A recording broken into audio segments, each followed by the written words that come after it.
It was quite by accident I discovered this incredible invasion of Earth by life forms from another planet. As yet, I haven't done anything about it. I can't think of anything to do. I wrote to the government and they sent back a pamphlet on the repair and maintenance of frame houses. Anyhow, the whole thing is known. I am not the first to discover it. Maybe it's even under control.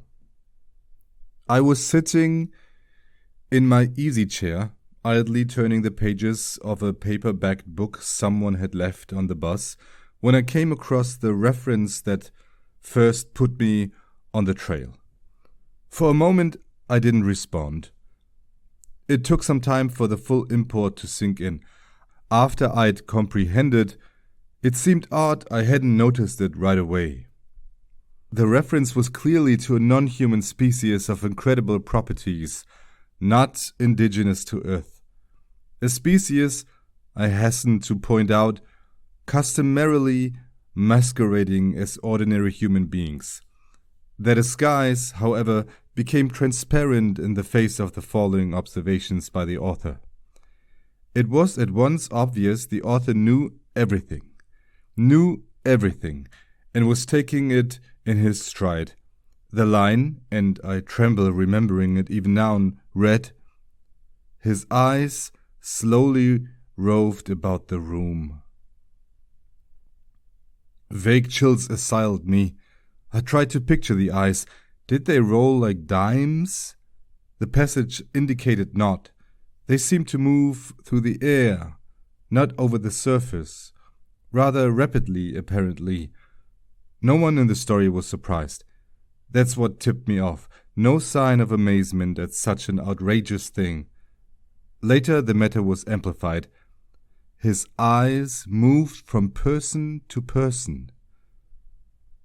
There it was in a nutshell. The eyes had clearly come apart from the rest of him and were on their own. My heart pounded and my breath choked in my windpipe. I had stumbled on an accidental mention of a totally unfamiliar race, obviously non-terrestrial.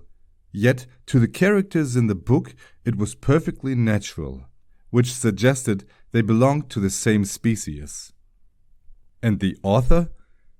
A slow suspicion burned in my mind. The author was taking it rather too easily in his stride. Evidently, he felt this was quite a usual thing. He made absolutely no attempt to conceal this knowledge. The story continued. Presently, his eyes fastened on Julia. Julia, being a lady, had at least the breeding to feel indignant. She is described as blushing and knitting her brows angrily. At this I sighed with relief. They weren't all non-terrestrials. The narrative continues. Slowly, calmly, his eyes examined every inch of her. Great Scott! But here the girl turned and stormed off, and the matter ended. I lay back in my chair, gasping with horror. My wife and family regarded me in wonder. "What's wrong, dear?" my wife asked. I couldn't tell her. Knowledge like this was too much for the ordinary, run-of-the-mill person. I had to keep it to myself. "Nothing," I gasped. I leaped up, snatched the book, and hurried out of the room. In the garage, I continued reading. There was more.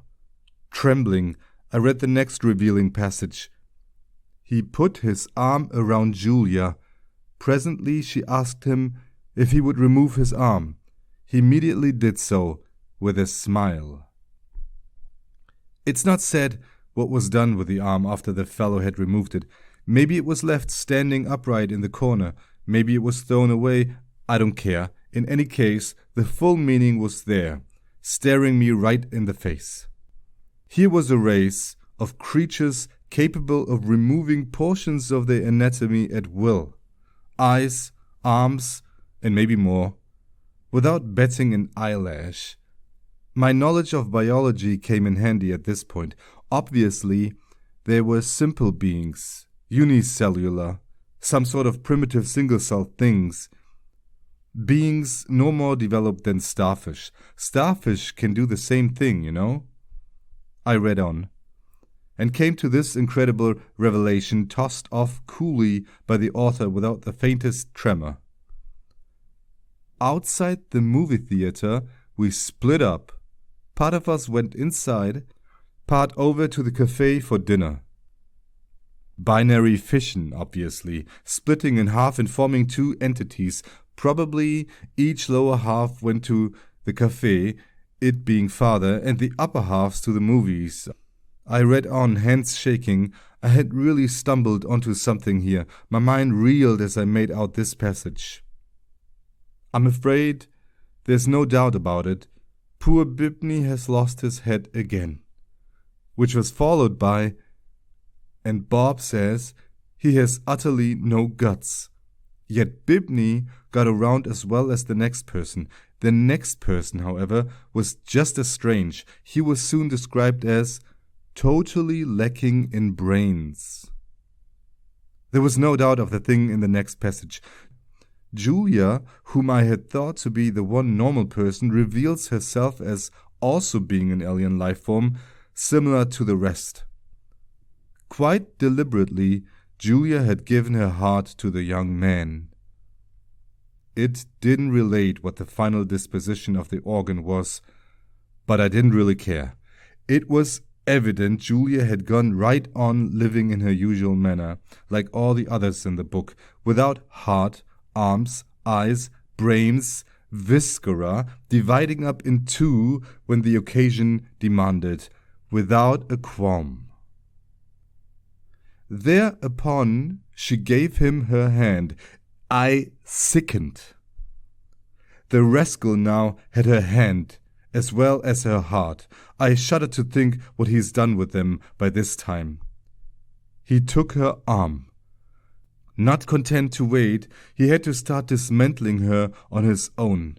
Flushing crimson, I slammed the book shut and leaped to my feet, but not in the time to escape one last reference to those carefree bits of anatomy whose travels had originally thrown me on the rack. Her eyes followed him all the way down the road and across the meadow. I rushed from the garage and back inside the warm house, as if the accursed things were following me. My wife and children were playing Monopoly in the kitchen. I joined them and played with frantic fervor, bro-feverish, teeth chattering. I had had enough of the thing. I want to hear no more about it. Let them come on.